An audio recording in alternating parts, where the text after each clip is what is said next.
Good afternoon guys, स्वागत है आप सभी का फिर से वर्क नाइट आपके अपने यूट्यूब चैनल पर। ठीक है, तो गाइस आज हम लोग स्टार्ट करेंगे एक्चुअली विद कॉम्बिनेशन रिएक्शन। इससे पहले हम लोग ने इसके प्रीवियस क्लासेस में पढ़ा था केमिकल रिएक्शंस एंड इक्वेशंस, उसे बैलेंस कैसे करते हैं। और आज हम लोग सीखेंगे कॉम्बिनेशन रिएक्शन के बारे में। ठीक है, आप लोग गाइस जल्दी से रेडी हो जाइए और मैं आपको गारंटी देता हूँ कि अगर आपके पास कोई डाउट भी रहा होगा इससे पहले, तो वो आज के बाद हमेशा हमेशा के लिए खत्म हो जाएगा। ठीक है गाइस, तो स्टार्ट करते हैं। तो सबसे पहले हम लोग को पढ़ना है कि टाइप्स ऑफ केमिकल रिएक्शंस कितना होता है। ठीक है, तो हम लोग टाइप्स ऑफ केमिकल रिएक्शन देख लेते हैं। तो गाइस 5 तरह के केमिकल रिएक्शंस होते हैं और जितने भी आप रिएक्शंस पढ़ेंगे वो इन्हीं पांचों में कवर हो जाएंगे। ठीक है, तो सबसे पहला होता है अपना कॉम्बिनेशन रिएक्शन। कॉम्बिनेशन रिएक्शन, ठीक है। सेकंड होता है डिकम्पोजिशन रिएक्शन, थर्ड है डिस्प्लेसमेंट, फोर्थ है डबल डिस्प्लेसमेंट रिएक्शन और फिफ्थ है ऑक्सीडेशन एंड रिडक्शन। ठीक है, तो ये दोनों भी साथ साथ ही चलता है, ऑक्सीडेशन एंड रिडक्शन रिएक्शन। तो आज हम लोग का प्राइमरी फोकस रहेगा कॉम्बिनेशन रिएक्शन पे। ठीक है, तो इसमें हम लोग जितना भी पढ़ेंगे उससे आप लोग का सारा डाउट्स क्लियर हो जाएगा गाइस, तो आप बने रहिए। हम लोग स्टार्ट करते हैं with very first point. All right, तो गाइस अगर आप लोग कॉम्बिनेशन रिएक्शन सीखना है तो उसके लिए सबसे पहले हम लोग एग्जाम्पल का हेल्प लेंगे। तो वो एग्जाम्पल क्या है, एक्टिविटी करना है हम लोग को। एक्टिविटी है take a small amount of calcium oxide और क्विकलाइम इन अ बीकर। यानी अगर हम लोग के पास ये बीकर है, उसमें हम लोग क्या करना है, कैल्शियम ऑक्साइड को लेना है। Calcium oxide is nothing but CaO। ठीक है, इसको हम लोग फॉर्मूले में रिप्रेजेंटेशन में ऐसे रिप्रेजेंट करते हैं using symbols calcium and oxide. Slowly add water to this, इसमें हम लोग को क्या करना है, पानी ऐड करना है। ठीक है, जिस कैल्शियम ऑक्साइड के साथ हम लोग ने वाटर को ऐड किया, उससे क्या हुआ, touch the beaker as shown in figure 1.3। इसके बाद हम लोग उसको हैंड से टच करेंगे और कुछ फील करेंगे। तो अगर आप लोग नोटिस करेंगे तो हम लोग बोल रहे हैं do you feel any change in temperature. Correct, इसमें क्या होता है गाइस कि कैल्शियम ऑक्साइड जो कि हम लोग क्विक लाइम भी बोलते हैं जिसे, इसमें अगर हम लोग वाटर मिलाएं तो इससे हम लोग का स्लेक्ड लाइम का फॉर्मेशन होता है। ठीक है, स्लेक्ड लाइम क्या होता है, slaked lime is nothing but calcium hydroxide. ठीक है, इसका एक कंपाउंड नेम है। और इसके साथ साथ अपना हीट रिलीज होता है डेल्टा, जिससे हम लोग हीट को रिप्रेजेंट करते हैं। यानी अगर हम लोग ने क्विक लाइम में वाटर मिलाया तो उसे कैल्शियम हाइड्रोक्साइड यानी स्लेग लाइम बनेगा, जिसमें हम लोग को टेम्परेचर एलिवेशन मिलेगा। यानी do you feel any change in temperature, yes, temperature क्या होता है, वो इंक्रीज कर जाता है। कहने का मतलब अगर हम लोग उसके कंक्लूजन में जाए, जैसे कि आप लोग को आगे भी मिलेगा, जैसे आप लोग यहाँ टेक्स्ट में भी देख सकते हैं कि कैल्शियम और डाइऑक्साइड में quick lime reacts vigorously with water, पानी के साथ बहुत जोरदार तरीके से वो रिएक्शन करता है to produce slaked lime calcium hydroxide releasing a large amount of heat. यानी इसमें हीट की रिलीज बहुत होती है। ठीक है, ये रिएक्शन तो अभी हम लोग ने देख ही लिया। इसका कंक्लूजन ऑफ द स्टोरी क्या है गाइस, कि in this reaction calcium oxide and water combine to form a single product calcium hydroxide. ये आप लोग का बहुत इंपॉर्टेंट लाइन है। यानी such a reaction in which single product is form from two और more reactants is known as a combination reaction.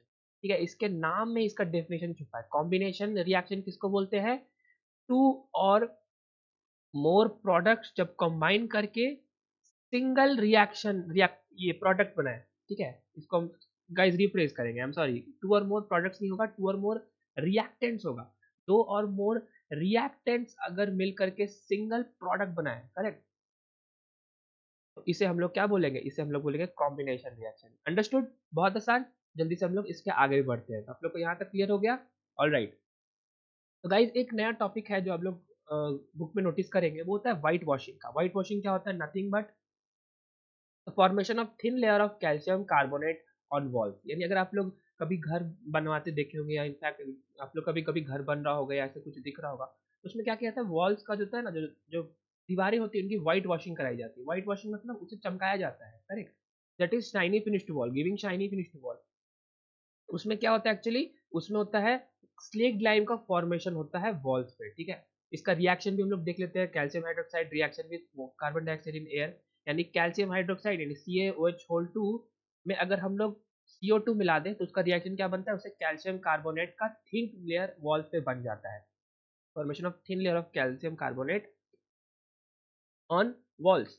इसमें साथ इसके साथ क्या होता है, वाटर भी रिलीज होता है। तो ये अपना क्या हो गया, ये अपना व्हाइट वॉशिंग ऑफ वॉल्स का रिएक्शन हो गया, करेक्ट। तो क्या आप लोग देख के बताइए, क्या ये कॉम्बिनेशन रिएक्शन है, नहीं है, करेक्ट, कॉम्बिनेशन रिएक्शन नहीं है। क्यों, क्योंकि इसमें प्रोडक्ट साइड में दो प्रोडक्ट फॉर्म हो रहे हैं, जबकि हम लोग ने कॉम्बिनेशन रिएक्शन में क्या पढ़ा था कि रिएक्टेंट्स भले ही कितने हो जाए, एक हो, दो हो, तीन हो, लेकिन हम लोग का रिएक्टेंट्स कुछ भी चलेगा, एक चलेगा, दो चलेगा, तीन चलेगा, डॉट डॉट डॉट। लेकिन जब लोग का प्रोडक्ट होना चाहिए वो सिर्फ और सिर्फ एक होना चाहिए, कंबाइन कर रहा है वो reactants to make one single product. यानी ये अपना हो गया नॉट अ कॉम्बिनेशन रिएक्शन, ठीक है। तो अगर एग्जांपल्स हम कॉम्बिनेशन रिएक्शन देख लेते हैं, बर्निंग ऑफ कोल, ठीक है, इसका भी अगर हम लोग रिएक्शंस देखें तो coal is nothing but carbon. Carbon में हम लोग क्या करते हैं, ऑक्सीजन मिलाते हैं तो वो बन जाता है CO2। तो ये अपना क्या हो गया, बर्निंग ऑफ कोल का कॉम्बिनेशन रिएक्शन हो गया, क्योंकि दो रिएक्टेंट्स ने मिलकर के एक प्रोडक्ट बनाया, करेक्ट। उसका हम लोग एक और एग्जांपल देख सकते हैं, formation of water from oxygen and hydrogen. यानी अगर हम लोग O2 और H2 मिलाएं तो उससे क्या होता है, हम लोग का H2O बनता है। ये भी एक कॉम्बिनेशन रिएक्शन है, क्योंकि दो प्रोडक्ट, दो रिएक्टेंट से मिलकर एक प्रोडक्ट बनाया। हाँ, ऑब्वियसली हम लोग ने गाइस ये अ, हम लोग ने बैलेंसिंग ऑफ रिएक्शन पढ़ा है, तो हम लोग उसको बैलेंस भी करें। यहाँ पे हम लोग को क्या करना होगा, यहाँ पे 2H2O कर देना होगा और यहाँ पे 2H2 कर देना होगा, जिससे हम लोग का प्रोडक्ट और रिएक्टेंट बैलेंस हो जाए, ठीक है। यानी 1 मोल ऑफ ऑक्सीजन, जो कि यहाँ पे भी 2 ऑक्सीजन के एटम्स है प्रोडक्ट और रिएक्टेंट साइड में, यहाँ पे 4 हाइड्रोजन के एटम्स है रिएक्टेंट में, और यहाँ पे भी 4 हाइड्रोजन के एटम्स है प्रोडक्ट में। ये अपना कॉम्बिनेशन रिएक्शन का एग्जाम्पल आ गया। फाइनली गाइज हम लोग कंक्लूड करते हैं विद रेस्पिरेशन। रेस्पिरेशन क्या होता है, तो guys respiration is nothing but it's an exothermic process. अरे आप लोग सोच रहे होंगे कि एक नया प्रोसेस आ गया, तो बहुत आसान नहीं, ये भी आसान है एक्चुअली। रेस्पिरेशन भी एक इनफैक्ट जनरेशन ऑफ एनर्जी को बोलते हैं, तो इसको भी हम लोग जल्दी से डील कर लेते हैं, हम लोग के बुक में भी दिया हुआ है। तो एक्सोथर्मिक रिएक्शन क्या होता है गाइस, एक्सोथर्मिक रिएक्शन होता है, बहुत आसान है, ए reaction in which heat is release. जैसे हम लोग ने अभी सबसे पहला एग्जांपल पढ़ा, एक्टिविटी के बारे में पढ़ा, करेक्ट। इस एक्टिविटी के बारे में पढ़ा जिसमें हम लोग ने कैल्शियम हाइड्रोक्साइड ये क्विक लाइम में यानी CaO में H2O जहां मिलाया, तो इससे अपना वाटर रिलीज हुआ। I am sorry, not water, quick lime में हम लोग ने वाटर मिलाया, तो उससे क्या हुआ, हीट रिलीज हुआ। हीट रिलीज मतलब एक्सोथर्मिक प्रोसेस, ठीक है। बहुत आसान है इसका याद करना, समझना। तो जो exothermic reaction is nothing but reaction in which heat is release, understood.